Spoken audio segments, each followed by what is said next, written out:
অনেক দিন হয় বাসায় গরুর মাংস আনা হয় না। এদিকে তো আমার বড় ভাইয়ার অনেক বেশি গরুর মাংস খেতে মন চাচ্ছিল। তার তো গরুর মাংস অনেক বেশি পছন্দ। আমার বড় ভাইয়া তো গরুর মাংস ছাড়া অন্য কোনো মাংস খেতে চায় না। তাই সকাল সকাল উঠে চলে গিয়েছে বাজারে ফ্রেশ মাংস কিনতে। সকাল সকাল কিন্তু অনেক বেশি ফ্রেশ এবং তরতাজা মাংস পাওয়া যায়। তো মাংস নিয়ে চলে আসলো বাড়িতে। আজকের মাংসটা কিন্তু অনেক বেশি তরতাজা ছিল। মাংসের পিসগুলো একটু বড় ছিল, তাই আম্মু এগুলো কেটে একটু পিস পিস করে নিচ্ছে। ছোট মাংস কিন্তু খেতেও অনেক বেশি ভালো লাগে। তো আম্মুর মাংস কাটা শেষ। এখন মাংসগুলো আমি ভালো করে পানি দিয়ে ধুয়ে নিব। মাছ যতটা বেশি ধুতে হয় মাংস কিন্তু ততটা বেশি ধুতে হয় না। মাছ কিন্তু বেশি ধুলে ভালো লাগে, কিন্তু মাংস বেশি ধুলে ভালো লাগে না। পানি পাল্টে পাল্টে আমি মাংসটা 3বার ধুয়ে নিয়েছি। এখন দেখেন মাংসটা থেকে একদম স্বচ্ছ পানি বের হয়ে গেছে। এখন আমি মাংসটা রান্না করার জন্য সব ধরনের মশলাপাতি দিয়ে দিব।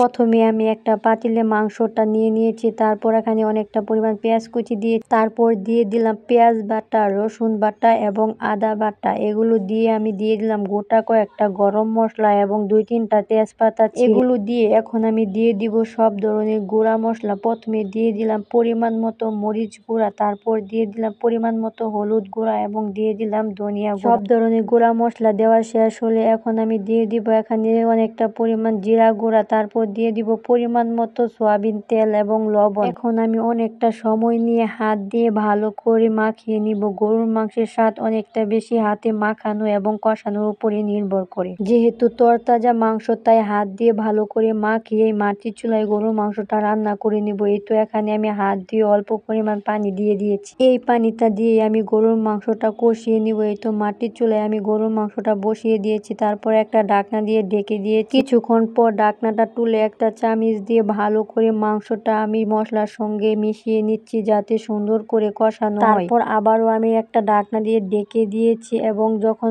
মাংসটা ভালো করে কষানো হয়ে গিয়েছে তখন এখানে আমি 4-5টা আলু কেটে দিয়েছি। গরুর মাংসের সাথে আলু খেতে কিন্তু বেশ ভালো লাগে। আপনাদের কার কার গরুর মাংসের সাথে আলু খেতে ভালো লাগে অবশ্যই কিন্তু ভিডিওর কমেন্ট বক্সে বলে যাবেন। এদিকে আলু দিয়ে আমি মাংসটা আরো খানিকক্ষণ কষিয়ে নিয়েছি। তারপর এখানে আমি দিয়ে দিব পরিমাণ মতো গরম পানি। গরুর মাংসের সাথে গরম পানি দিলে কিন্তু মাংসটা খুব তাড়াতাড়ি সিদ্ধ হয়। ঝোল দিয়ে আমি মাংসটা একটা ঢাকনা দিয়ে ভালো করে ঢেকে দিব যাতে মাংসটা ভালো করে সিদ্ধ হয় এবং মাঝে মাঝে আমি একটা চামচ দিয়ে ভালো করে নেড়েও দিব। তো আমার মাংসের ঝোলটা অনেক বেশি ঘন হয়ে গিয়েছে এবং আমার মাংসটাও রান্না করা হয়ে গিয়েছে। দেখেন মাংসের কালারটাও কিন্তু অনেক বেশি সুন্দর এসেছে। এখন আমি মাংসটা চুলা থেকে নামিয়ে নিব। মাটির চুলা রান্না তো সব সময় অনেক বেশি ভালো লাগে। তারপর যদি হয় গরুর মাংস তাহলে তো আর কোনো কথা। এই তো ভাইয়ার পছন্দের গরুর মাংস রান্না করা ডান। তো ভিডিওটা আপনাদের কাছে কেমন লেগেছে? ভালো লাগলে অবশ্যই ভিডিওটাতে লাইক কমেন্ট করে পাশে থাকবেন। ধন্যবাদ সবাই।